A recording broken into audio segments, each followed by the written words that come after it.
The jukebox went silent, and 30 bar patrons watched as River Phoenix and Johnny Depp prepared to respond to being called Hollywood phonies. Los Angeles, September 1991. Murphy's Tavern sits on a grimy corner of Sunset Boulevard, where the glamour of West Hollywood fades into working-class reality. This isn't the kind of place celebrities frequent. It's a dive bar where construction workers grab beers after 10-hour shifts, where truckers stop between long hauls, where locals who've lived in LA since before it became a playground for the wealthy come to drink cheap beer and complain about how their city has changed. The bar smells like cigarette smoke, spilled beer, and decades of honest sweat. Neon lights cast red shadows across scarred wooden tables and cracked vinyl bar stools. The floor is sticky with years of dropped drinks and ground-in dirt from work boots. This is authentic Los Angeles, the part that doesn't appear in tourist brochures or entertainment magazines. River Phoenix, 21 years old, sits at the bar wearing a worn leather jacket over a simple white t-shirt.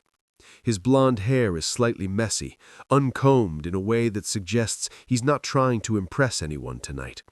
He's here because he needs to be somewhere real, somewhere that doesn't care about box office numbers or critical reviews, somewhere he can drink a beer without someone analyzing his career choices. Beside him, Johnny Depp nurses a whiskey, his own leather jacket draped over the back of his bar stool.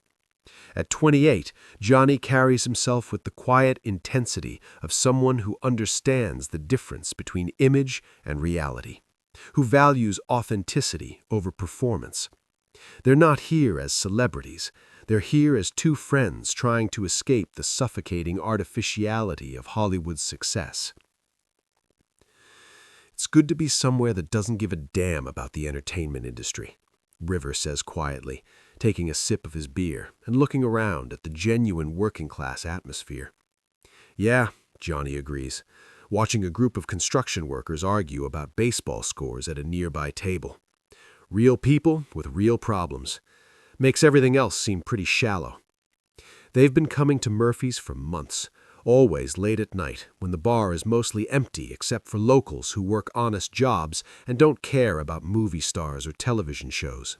It's become their refuge, a place where they can have conversations about life instead of careers, where they can drink without worrying about photographers or gossip columnists. Tonight feels different, though.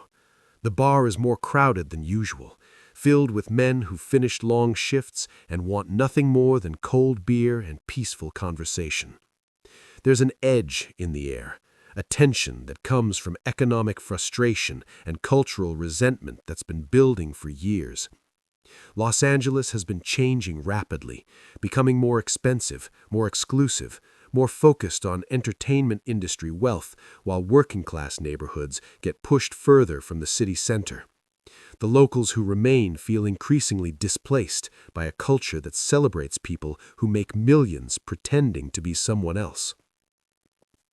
River and Johnny order another round, keeping their voices low and their presence unobtrusive. They're not trying to hide their identities, but they're not advertising them either. This is supposed to be their escape from being River Phoenix and Johnny Depp, their chance to just be two young men having drinks and conversation. That changes when Tommy Kowalski recognizes them. Tommy is a 40-year-old electrician, thick-built from years of physical labor, wearing a flannel shirt stained with honest work. He's been coming to Murphy's for 15 years, since before the neighborhood started changing, since before entertainment industry money began driving up rents and pushing out the families who'd lived here for generations.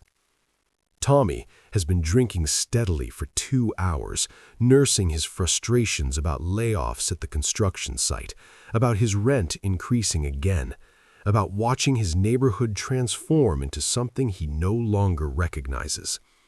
The beer has loosened his tongue and sharpened his resentments.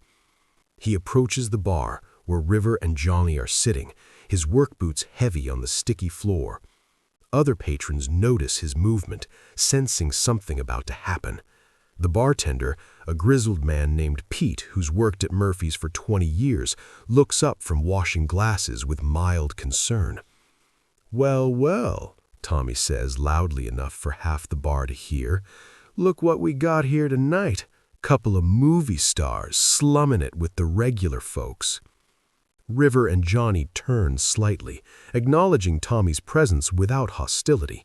They've encountered celebrity recognition before, usually from fans wanting autographs or photos. This feels different, though. There's anger in Tommy's voice, resentment that goes deeper than simple celebrity curiosity. "Evening," River says politely, hoping to diffuse whatever tension is building. "How's your night going?" Tommy laughs, but there's no humor in it. My night's going great. Just got laid off from another job site because the developer decided to hire cheaper labor. Came here to drink away my problems, and what do I find? A couple of Hollywood phonies pretending to be regular people." The words hit like a physical blow. Not because they're unexpected, both actors have heard worse, but because they expose the fundamental contradiction of their presence here. They came seeking authenticity, but their wealth and success make that authenticity impossible to achieve genuinely. The bar falls quiet as other patrons realize they're witnessing confrontation rather than casual conversation. Pool balls stop clicking, conversations fade to whispers. Everyone turns to watch what happens next. River sets his beer down carefully, his movement controlled and deliberate. Johnny shifts slightly on his stool, not preparing for violence, but readying himself to support his friend whatever comes next. "We're not pretending to be anything," River says quietly, his voice calm but carrying undertones of steel. "We're just having drinks like everyone else." Tommy steps closer, his breath carrying the smell of beer and accumulated frustration. "Like everyone else, you make more money per movie than I'll see in my lifetime, and you come here acting like you understand what it's like to work for a living." The accusation stings because it contains truth. Both actors do make extraordinary amounts of money for work that, while demanding in its own way, bears no resemblance to the physical labor and economic uncertainty that defines most people's lives. "You're right," River responds, surprising Tommy and everyone else in the bar. "We don't understand what it's like to worry about rent money or job security. We've been incredibly fortunate." The admission deflates Tommy's aggression slightly, but he's too angry and too drunk to accept it gracefully. "Fortunate," Tommy repeats mockingly. "That's what you call it. I call it getting paid millions to play dress-up while real people struggle to survive, and then you come here acting like you're just regular guys." Johnny speaks for the first time, his voice carrying quiet authority. "We're not acting like anything. We came here because we wanted to be somewhere real, somewhere that wasn't about the entertainment industry. But you can't escape what you are," Tommy shoots back. "You're Hollywood phonies. You make money pretending to be other people, and now you're pretending to be us." 5 seconds of complete silence follow. The entire bar holds its breath, 30 working-class patrons watching 2 young actors face the most honest criticism of their lives. This isn't professional jealousy or industry politics. This is genuine cultural resentment from someone whose life represents everything they've been insulated from by success. Then River Phoenix stands up slowly, his movement deliberate and respectful rather than threatening. Johnny remains seated but turns to face Tommy directly, both actors showing they're willing to engage with the criticism rather than dismiss it or retreat from it. "Tommy," River says, having caught his name from earlier conversation, "you're absolutely right about the contradiction. We make our living in a world of make-believe, and we make more money than most people see in a lifetime." Tommy's expression shows surprise at being addressed by name and taken seriously rather than dismissed or argued with. River continues, "But here's what I think you might not understand about what we do. When we take a role, when we become a character, we have to find something real inside ourselves to make that character authentic. We have to access genuine emotions, genuine experiences, genuine humanity. Johnny stands now, supporting River's argument. The money is surreal, and we don't pretend to understand what financial insecurity feels like. But the work itself, finding truth in fictional circumstances, making people believe in characters who don't exist, that requires us to stay connected to real human experiences. Tommy shakes his head dismissively. That's just fancy talk for play and pretend. Maybe, River acknowledges, but when someone watches a film and sees their own struggles reflected in a character's journey, when they feel less alone because a story helped them understand their own experiences, that's real impact from pretend circumstances. The bar patrons lean in, realizing they're witnessing something more substantial than typical celebrity encounter. These young men are engaging seriously with legitimate criticism rather than hiding behind fame or wealth. Johnny addresses Tommy's specific resentment. You're right that we don't understand your financial pressures, but we do understand feeling displaced, feeling like the world is changing around you in ways you can't control. That's what drew us to this neighborhood, to this bar, the authenticity of people dealing with real challenges. River adds, we didn't come here to play slumming millionaires. We came here because this is the Los Angeles we want to stay connected to, the reality that keeps our work honest. Tommy studies both actors carefully, seeing something he hadn't expected, genuine respect for his criticism and thoughtful responses rather than defensive celebrity attitude.